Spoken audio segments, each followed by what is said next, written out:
We're reading this morning the first 7 verses of the book of Proverbs.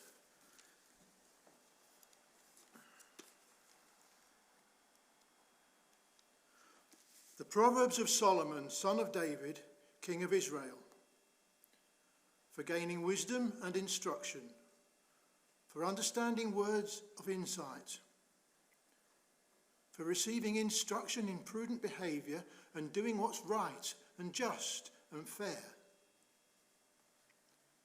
for giving prudence to those who are simple, knowledge and discretion to the young. Let the wise listen and add to their learning, and let the discerning get guidance. For understanding proverbs and parables and the sayings and riddles of the wise. The fear of the Lord is the beginning of knowledge, but fools despise wisdom and instruction. Amen.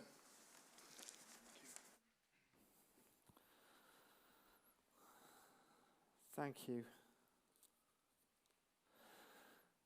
So you will have noticed a different backdrop for us here at the back with the word wisdom here. We haven't always got this up. We've put this up especially because it heads up our new series that we're starting this morning on Proverbs. We're looking at the book of Proverbs, which it is known as the Hebrew wisdom literature. So all about wisdom. And the reason I've chosen this as a theme for the next couple of months, we're going to look at this during October and November, and we're going to work through the whole book of Proverbs, not chapter by chapter, but through sections of it. And the reason I've chosen this subject is because I reckon that now probably more than ever we need wisdom, don't we? Really? I think it's kind of something that our government needs. Governments around the world need wisdom during this time of COVID. We've needed it for some time, and we're going to need it ongoing as well. I think as a church, we've got things going on at the moment, like the leadership nominations and elections we were just talking about. We're going to need wisdom there, and we need people of wisdom, of good understanding and Christian maturity to be able to come onto our leadership team and help us and guide the church through these next years. And so wisdom is something that is really important, an important commodity, an important quality, and something that we're encouraged to seek after and to continue to gain. And so that's the theme that I've brought out for these next few weeks. Now what we're doing is we're looking at the book of Proverbs. It's one book within the whole book of the Bible, so all the books in the Bible, this is one section of it in the middle. There's 31 chapters altogether. So if you would like to get into the book of Proverbs, you could either set yourself a challenge of reading a chapter a day in a 31-day month, or if you want to read through the whole book of Proverbs during this 2-month series, then it means you can get away with just reading one chapter every 2 days. That's achievable, isn't it?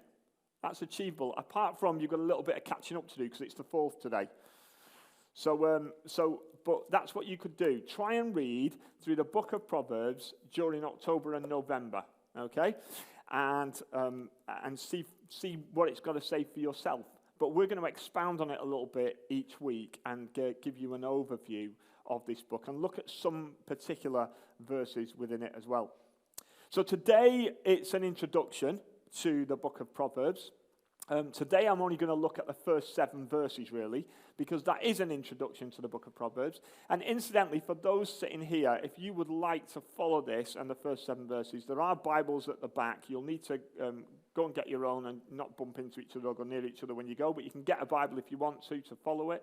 If you're at home on YouTube or Zoom watching us, then you could grab a Bible as well if you just want to follow this through what I'm sharing this morning. So, I will again just read verse 1. I'll read it through again, just verse by verse as we go through it, so you can be reminded what has just been read. So, Proverbs chapter 1, verse 1 begins with the Proverbs of Solomon, son of David, king of Israel, in verse 1, which is kind of saying is, what is it and who wrote it?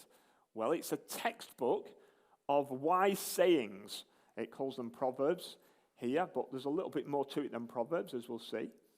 A library of spiritual and moral instruction, really, you could describe it as.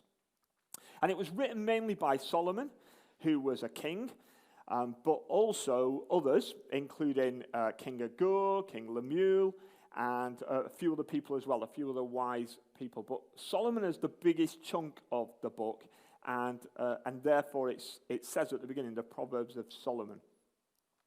It dates back to around 950 BC, because that's when Solomon was around. So that's where this wisdom comes from. However, it was collected over time after that as well. And the final version that we've probably got here in our Bibles is probably from about 200 BC, when the final compilation of which wise sayings was going to be in it are there. Now, Solomon, who was the main author of these, is and was renowned for his wisdom. I guess many of you have heard of Solomon and some of the stories, but for those who haven't, just a very quick recap on who Solomon was. You find his story in 1 Kings chapter 3 and 4. That's where you can read about him. And he was known as, in the end, as one of the wisest men that has ever lived and ever will live. And God said that would be the case with him. See, Solomon had a dream, and in this dream, God granted him a wish. He said he could have anything that he wanted.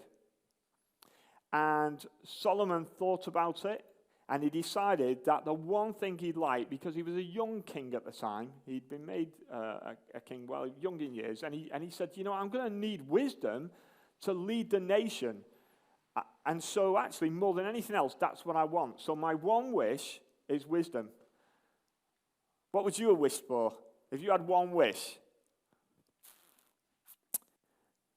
Well, God was quite impressed with Solomon, because he said you could have asked for money, you could have asked for riches, you could have asked for wine, women, and song, you could have asked for all of that stuff, you could have asked for lots of different things to take over other nations, to win all the battles that you go into war against other nations. You could have asked to conquer the world, but you didn't. The thing you asked for was wisdom from me. So because of that, I'm also going to grant you some of this other stuff. You're going to get rich as well, and you're going to be a powerful king as well. But I'm going to give you the wisdom that you desire and have asked for. So Solomon, as I say, became known, and God said, you'll be the wisest man that has ever lived before and in the future. So if you think you're clever, you're not as clever as Solomon. God's already said that.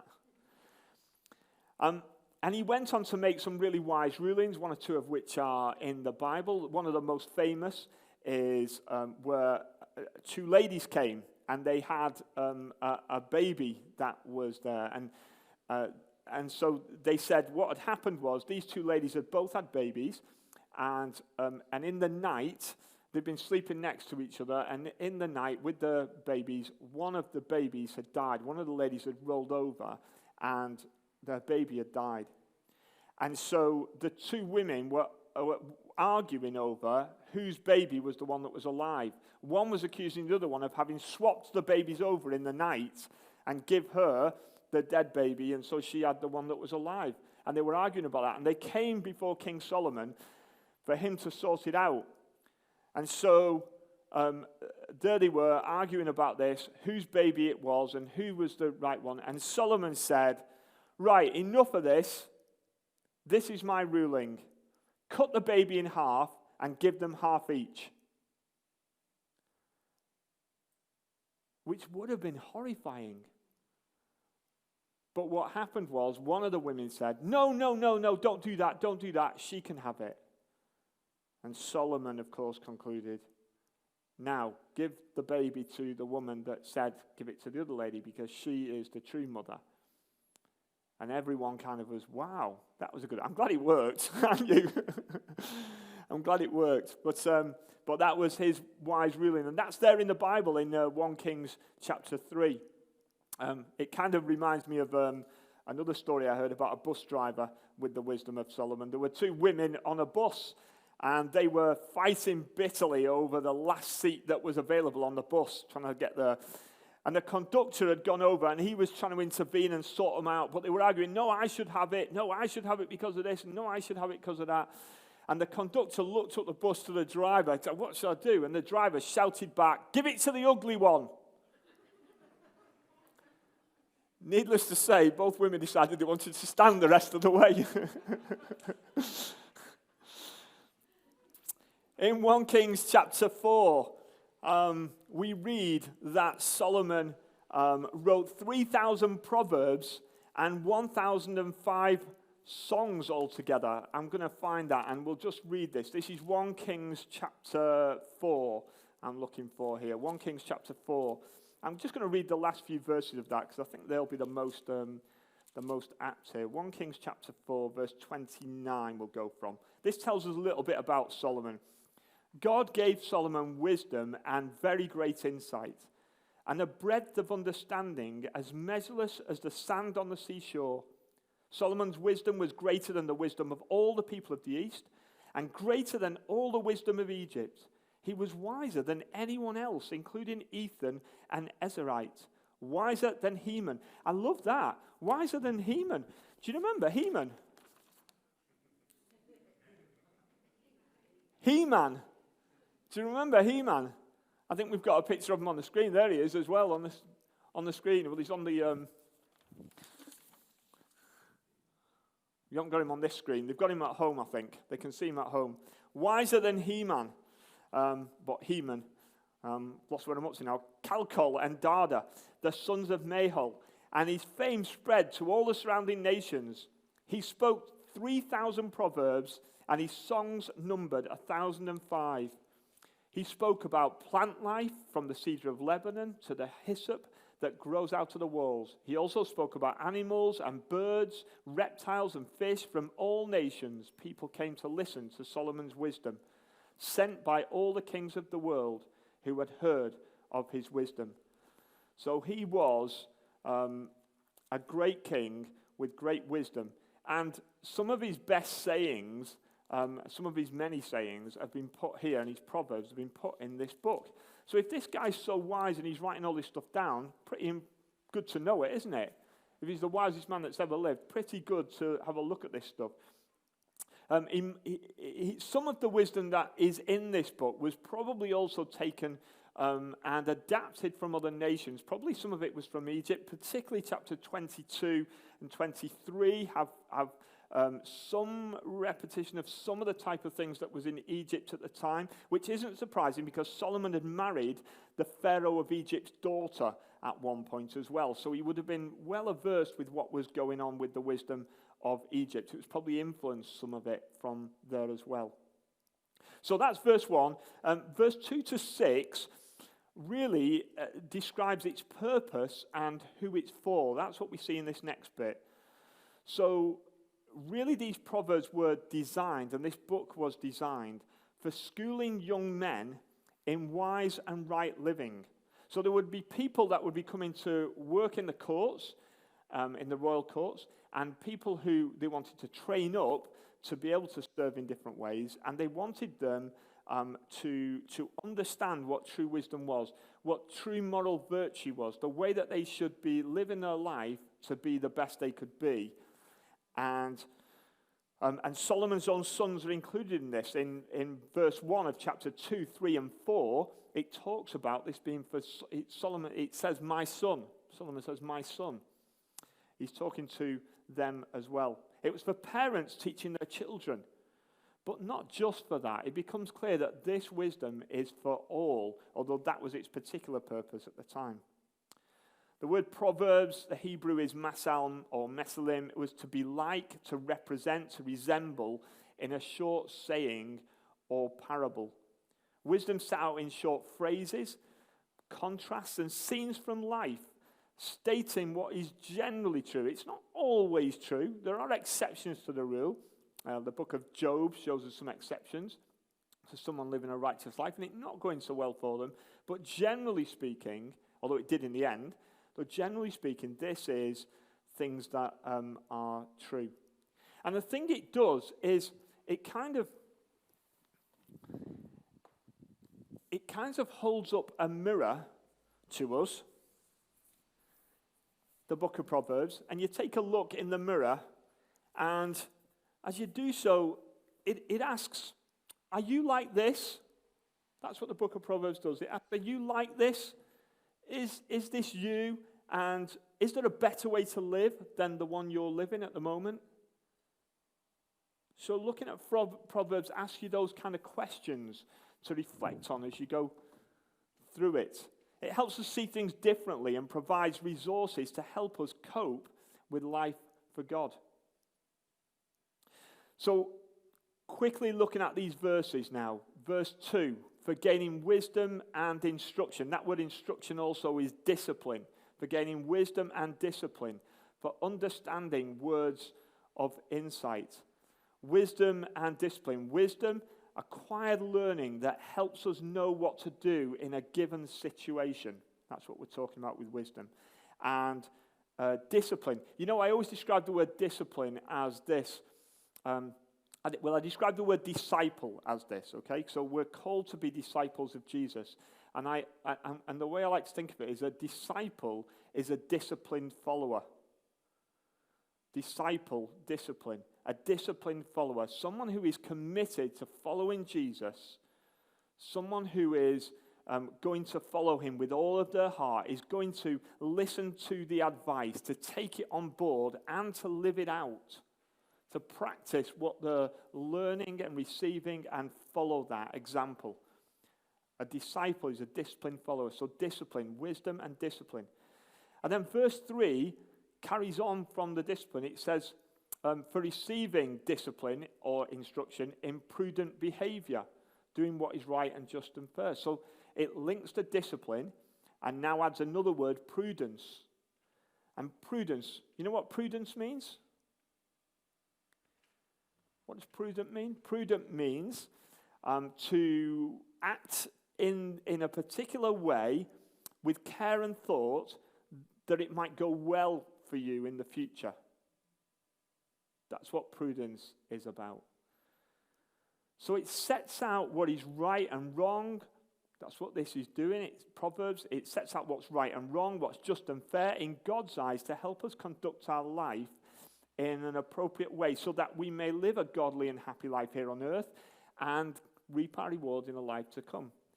Verse 4 then takes prudence again, links it from verse 3, and adds knowledge to it. So in verse 4 it says, for giving prudence to those who are simple, and knowledge and discretion to the young. Knowledge. What's the difference between knowledge and wisdom? The difference between knowledge and wisdom. Knowledge is facts. Wisdom understanding, okay. Wisdom's practical. Well, I've heard it said that an example of this to describe knowledge and wisdom is like this. Knowledge is knowing tomatoes are a fruit. Wisdom is knowing not to put them in a fruit salad.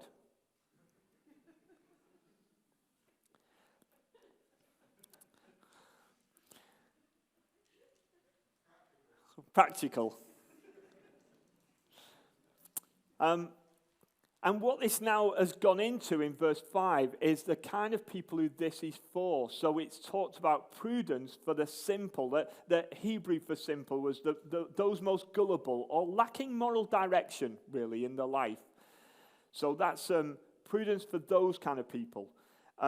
Knowledge for the young. Well, we've discussed about the young, haven't we? We discussed about how this was for the young people growing up and to teach them. It was asking parents and the palace to pass on wisdom to them so that they may serve well in the future. Children do have a lot of wisdom already, don't they? A little girl was sitting on her grandfather's lap as he read her a bedtime story. And from time to time, she took her eyes off the book and she reached up and she'd touch his worried and wrinkled cheek. And she was alternately stroking her own cheek and then his wrinkled cheek. And finally she said, "Grandpa, did God make you?"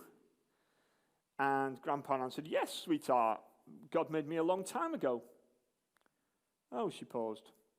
Grandpa, did God make me too? Yeah, of course he did.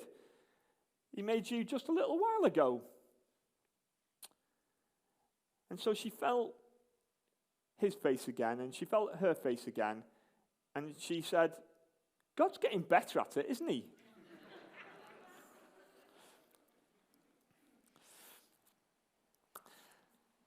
Knowledge for the young, learning for the wise. We all need to keep learning, and to do that we need humility. Don't any of us ever think, whether we're a minister, whether we're on leadership, whoever we are, whether it's Boris Johnson in government, none of us can think that we know it all. We don't. We can be the best professor or anything, but we can always keep learning and always need to be open to that and humble enough and not look at the book of Proverbs and think, well, there's nothing new. I've read the Bible before. I've been a Christian a long time. I know what it's all about. There's nothing new I can learn from here.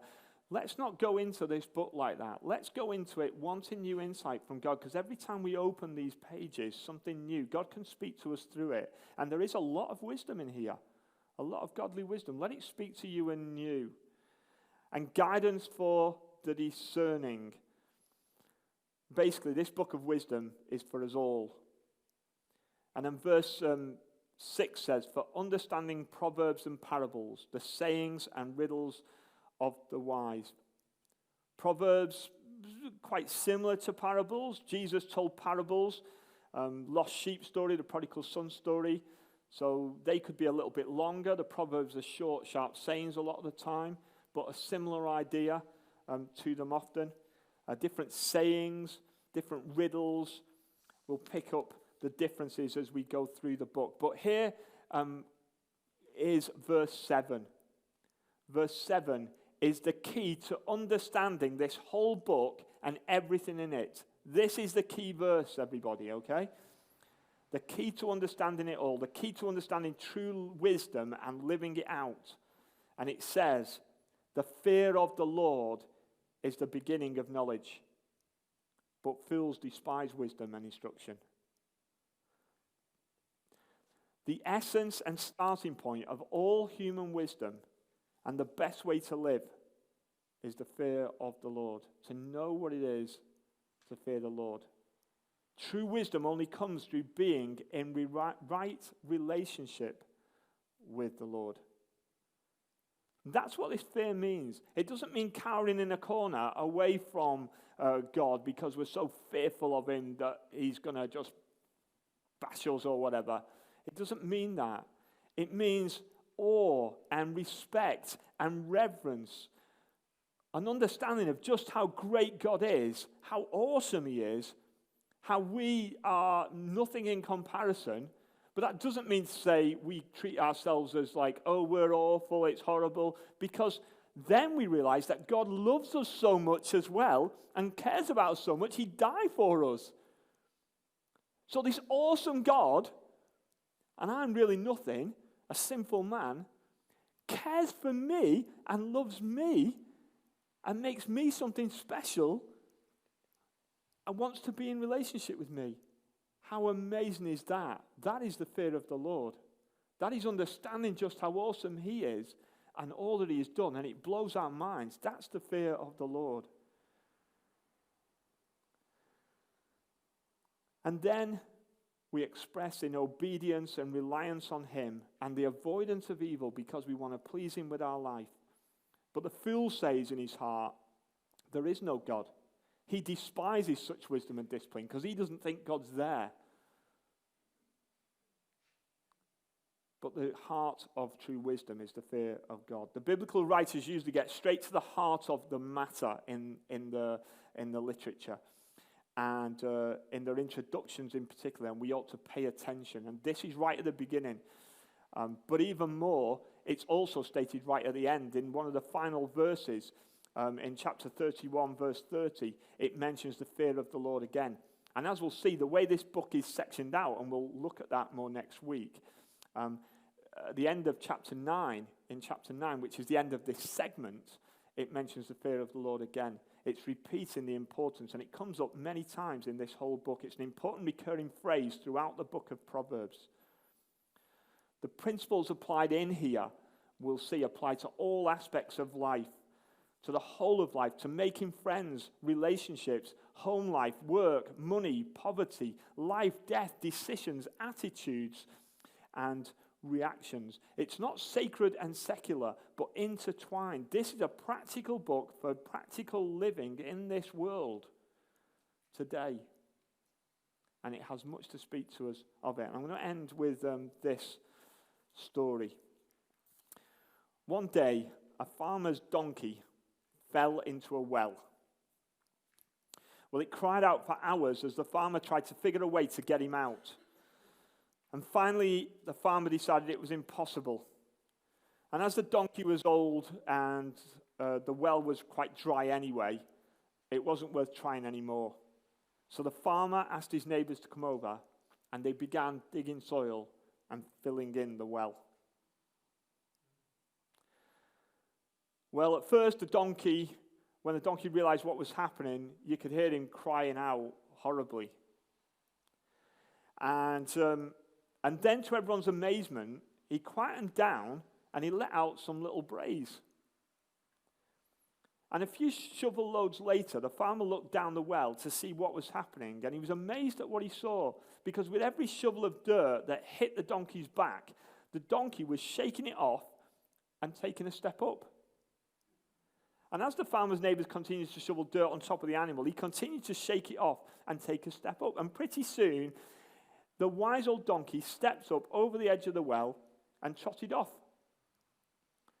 Now, I know what you're thinking. The donkey wasn't that wise in the first place if he fell into the well. But don't we all make mistakes at times? And the moral of this story is that life's going to shovel dirt on us all at times. The trick is getting out of the well. The trick to getting out of the well is to shake it off and take a step up. And we can do that by applying wisdom, just like the donkey did. Every adversity can be turned into a stepping stone. And the way to get out of the deepest well is by never giving up, but shaking yourself off and taking a step up. What happens to you isn't nearly as important as how you react to it. And Proverbs teaches us how to react to situations in a way that is right and pleasing to God and will be best for you as well, in a wise way. Proverbs asks how you're going to react to hearing these words. Are you going to ignore them and choose the way of fools, or are you going to be wise? Next week, we're going to look at the first 9 chapters together, and we're going to see how Jesus is all over this as well. But that's next week. Let's just pray as we close this. Father, we thank you for this book of Proverbs, for all it has to teach us the richness of wisdom within it. And I pray that over these next couple of months, we will learn much that can help and guide us in and through life. And we ask it in your name, Jesus. Amen.